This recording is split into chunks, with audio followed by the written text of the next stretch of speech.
He who makes the most of its hits will always claim victory. Let's talk damage. Damage is how you interact with your opponent's health bar. Damage can come from a lot of sources: stray hits, throws, combos, supers, command grabs, and chip. The player who does the most damage quickest wins the round.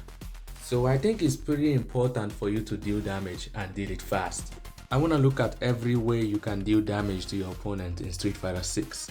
Before we look at damage, we have to look at the states that can affect your damage, mainly counter hit and punish counter. Counter hit is when you hit an opponent during the startup frames of a move.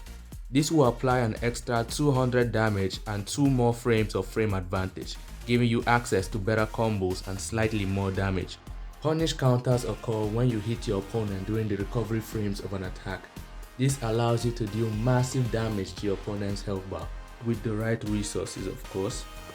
Punish counters give you an extra 4 frames of advantage on hit and no scaling on your first normal. So the first 2 normals of your combo will both do full damage.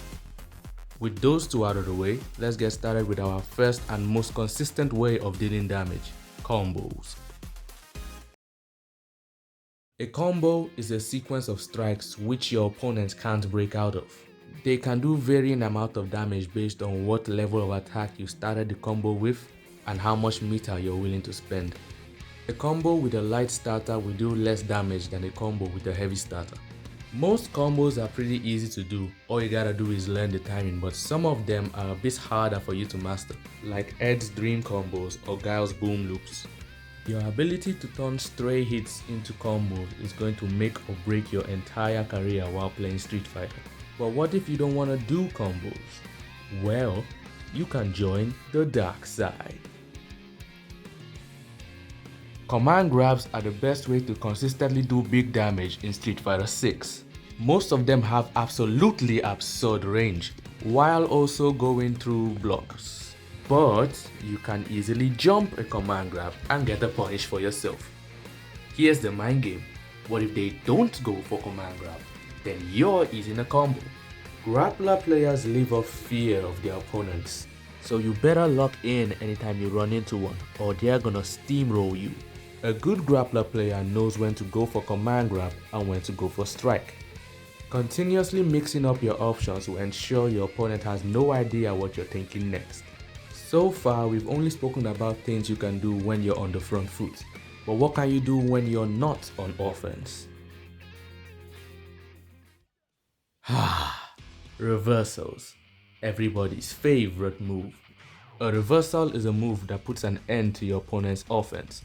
They usually have invincibility frames that allow you to go through whatever attack they throw at you.